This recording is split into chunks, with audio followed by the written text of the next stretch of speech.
अस्सलाम वालेकुम नाज़रीन और हाज़रीन। बहुत ज़्यादा कंट्रोवर्सीज चल रही हैं इस वक्त। वर्ल्ड कप हो रहा है और बैक डोर में जो कप्तानी के इश्यूज़ चल रहे हैं वो भी लेके पाकिस्तान में बहुत से मसले हैं। आपको पता है जब हारती है टीम तो कप्तानी, मैनेजमेंट, कोचेज़, कोचिंग स्टाफ हर कोई चेंज करता है, हर किसी के नाम आते हैं। अगर लाहौर का कप्तान हो तो कराची मीडिया बहुत ज़्यादा फॉर्म में आ जाता है, और अगर कराची का कप्तान हो तो लाहौर इतने फॉर्म में नहीं आता। कराची मीडिया को हमेशा से इश्यूज़ रहे हैं। अभी नई कंट्रोवर्सी ख़त्म नहीं हुई कि आमिर ने एक और बयान दिया। आमिर ने कहा कि सबसे पहला कप्तान, पहली बात करते हैं T20 की, T20 का कप्तान होना चाहिए इमाद वसीम। हाँ जी, इमाद वसीम जी, ये कौन इमाद है? वसीम ये टीम में है हमारी। हाँ, अब सुने ज़रा। इमाद वसीम को खेले हुए अरसा दराज हो गया और उसकी फ़िटनेस और उसके बारे में हम उस्मान शाहिद से पूछेंगे कि क्या इमाद वसीम T20 का बेहतरीन कप्तान हो सकता है या नहीं। इमाद वसीम कप्तान हो सकता है? पहले तो ये सवाल है मेरे से। मुझे तो अभी तक उस पर हैरानी, कराची किंग्स पे उन्होंने उसको कप्तान बनाया हुआ है। जब से इमाद कप्तान है, क्या क्या कर रहा है वो? तो एक सीज़न जो आप जीते हैं बाबर ने आपको जिता दिया था बैटिंग करके। मतलब आप ये कह रहे हैं कि उसमें कैप्टन मटेरियल बिल्कुल ज़ीरो है? ज़ीरो है। आप मुझे ये बताएं कि आमिर किस सेंस में कह रहे हैं कि इमाद को कप्तान होना चाहिए? आमिर के ना तीन बहुत से दोस्त हैं, दो स्पेशली, सरफराज भाई और इमाद भाई, सैफ़ी भाई और इमाद।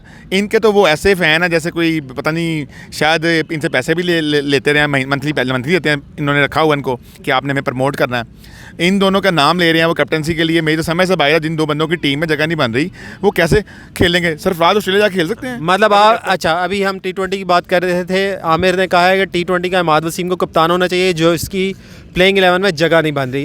हमारे एनालिस्ट भी यही कह रहे हैं। देखें, दूसरा, क्या वो 4 ओवर करने के बाद 20 ओवर फील्डिंग कर सकते हैं? कभी भी नहीं कर सकते। मुझे तो वैसे शू से रिजर्व वो है, उसके लिए है कि भाई वो रिजर्वेशन है कि वो उसकी फिटनेस लेवल इवन T20 के लिए भी नहीं है, वो बस बैठें और बातें करें। दूसरा कप्तान उन्होंने कहा ODI का कप्तान सजेस्ट किया शान मसूद को। उसके बारे में आप क्या कहते हैं? यार मैं ना मतलब कुछ कर बैठूंगा, आप मुझे मजबूर मत करें, मैं खंबे पे चढ़ के छलांग मार दूं उस वाले पे।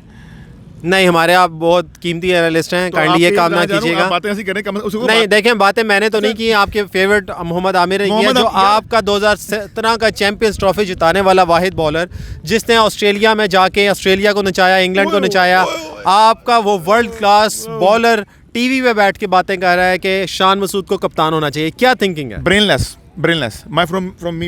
हमारे एनालिस्ट फुल खिलाफ हैं आमिर के। हालांकि आमिर सेंसिबल बॉलर था, वर्ल्ड क्लास बॉलर है। बात देखिए ना, वो चीफ सेलेक्टर है ना, हमें उसकी बात सुनने की ज़रूरत है।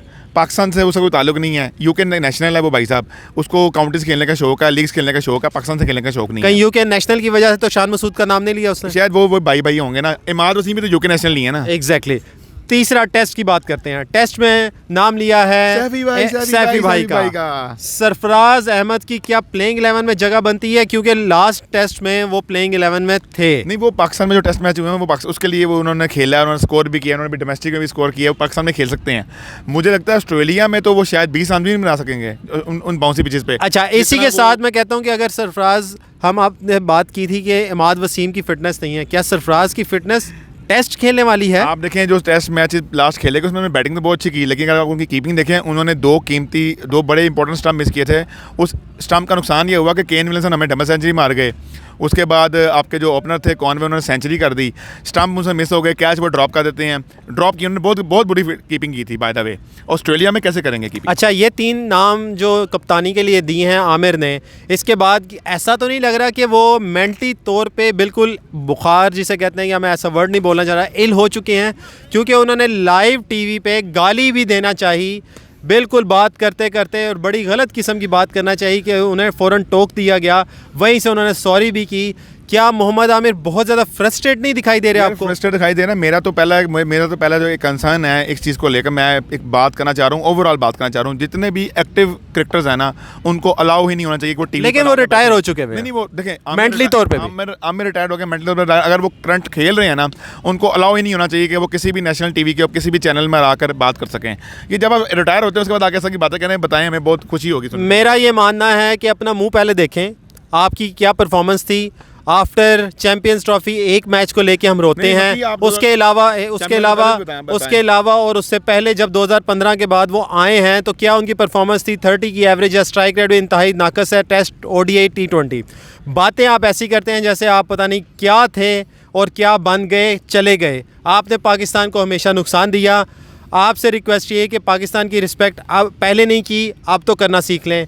आपसे फिर मिलेंगे इंशाल्लाह। अल्लाह हाफ़िज़। कीजिए।